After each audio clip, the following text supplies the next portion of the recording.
Hey guys, welcome back into the Stokastic YouTube channel. My name's Geoff Ulrich, and in this video, we're going to be talking a little bit of no house advantage, specifically Sunday Night Football for Week 15 of the NFL season. Yes, only a few weeks left, folks, for this regular season goodness on no house advantage. If you're new to the site, there's a couple different ways to play on no house advantage. In this video, we're going to be talking about the Pick'em contest. That's where we're creating prop-based DFS-style lineups. We're taking props from the site. We're putting them in our lineup. We're assigning them all different values. And then we're going to put them in a big contest against other players to play for big prizes. For this Sunday night, we got a 10K guaranteed, 5K to first contest on No House Advantage. There's been a lot of overlay on the site this year. No House Advantage, very friendly with their guarantees and their first place prizes. So always playing for big money on pretty much every primetime slate. If you're new to the site, use promo code Stokastic to sign up there. You get a $50 free match deposit bonus right off the top. That's promo code Stokastic, and over on stokastic.com. Free projections for No House Advantage, not just for NFL, but for NBA as well. Guys, there's some great tools over on stokastic.com. Really recommend checking those out. Like I said, they're free for No House Advantage. So, no harm, no foul. Just go check them out. It's easy.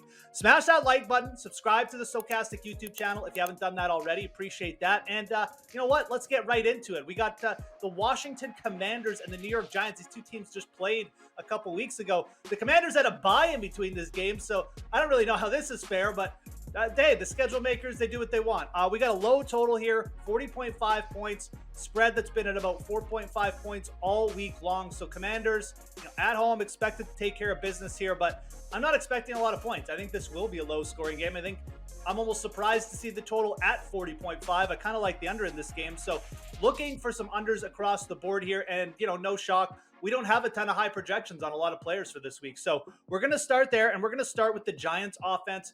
I'm going to start with Daniel Jones.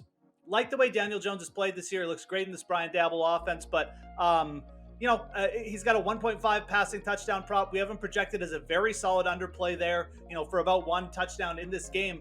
And I'm going to take the under 1.5 passing touchdowns. You look at what the Commanders defense has done over the last little bit as well. It's been a solid unit. They've only allowed multiple passing touchdowns once over their last 4 games. And Daniel Jones had 200 yards and one single passing touchdown in his last game. So we know Daniel Jones likes to run the ball a little bit too. That works in our favor for this prop. We know that Saquon will get the ball a lot if they are in the red zone. That works in our favor in this prop. I think Daniel Jones, under 1.5 passing touchdowns, a pretty safe play. And again, a strong projected under for us. And don't be afraid to mix in a lot of unders for this game. I think playing for a slower paced game, not a ton of yards or touchdowns, is probably the best way to go here. You can make contrarian lineups too, 1 or 2 lineups where you're strong to the over, but definitely like starting with an under here on Jones and the passing touchdowns. Let's stick with the Giants for the next one. Let's take another under. Let's go with Saquon Barkley. He's got a 78.5 rushing prop up on the board for this game.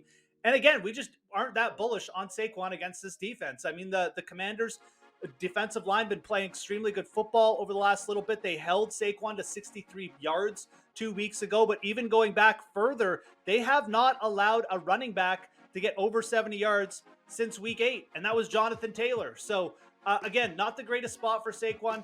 Maybe the Giants come out and swing hard here and Saquon rips off a couple big carries, but I think that's what you're going to need. I think you're going to need some kind of 50-yard run for Saquon to get over here. Giants not projected to be in front either, so game flow probably going to be working against Saquon. 78.5 is a big prop. Again, it's bigger than we're seeing across the industry here. Have this projected as a strong under as well. Saquon Barkley, under 78.5 rushing yards. Again, don't be afraid to stack up the unders. Some people might take one under, 2, and then go, I got to mix in some overs. Stack the unders for this game. I think that's a good way to look at it. And definitely on the Giants side, I'm looking at their 2 top players here in Jones and Saquon, and thinking both guys looking like pretty solid underplays at these props. So let's go over to the other side of the ball. Talk about the Commanders a little bit, because again, we like the Commanders. The Commanders are playing well. They're favored in this game. That's good. Some of their players probably going to have decent days, but we got a prop on Terry McLaurin at 5.5 receptions. And I mean, I like McLaurin, but Jahan Dotson's back. Curtis Samuel's still in the mix. They mix it up with the running backs in the past game sometimes too. Antonio Gibson will get involved there. It's a 5.5 receptions for Terry McLaurin in a game is a lot. I know that he had 8 receptions last game against the Giants, and he had 8 receptions a few games ago, as 4 games ago now, against the Eagles. But, you look at what he's done with Heineke It's been a little up and down. He's also had a lot of games with 4 or 5 receptions, and I think at 5.5 in a slower paced game against the Giants, who the Giants are a decent secondary. I don't know. I think we have this projected as an under, and it's a solid under. And really, projections aside, I just like going under on this play. I think that there's the one thing that Washington will really try and do in this game is run the ball, and they've been very successful when they've gotten leads of late against weaker rush defense of doing that. So I'm just not sure if the volume is going to be there for McLaurin. He can certainly win out in this matchup. He's won out against in some much tougher matchups in this year, like I mentioned the Philly game. So McLaurin 5.5 receptions. I like this one for an under. I think if you're gonna look for a McLaurin over, go with the yards anyways. There's a good chance he rips off a couple 25 30-yard plays and then maybe gets 4 or 5 receptions but goes over his yardage. Certainly always a factor with him, but the 5.5 reception prop, I think that's a very good underplay. I'm going to roll with that here. Again, don't be afraid to stack these unders. I think it's a good game to do that with. And McLaurin, he's going to be a popular player. People like him, but at 5.5 receptions, that's a big prop, and I'm not scared of using an under on him at all. And again, I think it's going to be not too many points, slower pace, and might be over quickly too. So, anyways, let's stick with the Commanders' side of the ball, because I mentioned I do think that they're going to be running the ball here quite a bit and trying to, at least. That's the kind of theme we've seen with the Commanders over their last few games. They really revved it up against Atlanta. Brian Robinson Jr., 18 carries there, 21 carries against the Giants. And look, I mean, he's the clear first early down back. Yes, Antonio Gibson gets mixed in, but Gibson just isn't really that good in between the tackles grinder. He's more of the swing guy. He's very useful in the pass game, but Brian Robinson Jr., a 66.5 rushing prop here for yards. Yeah, let's go over that. Let's throw in one over here. And I don't have any fear about this. I mean, the volume's been there for Brian Robinson. He's averaging about 20 carries over his last 4 games, or just under that.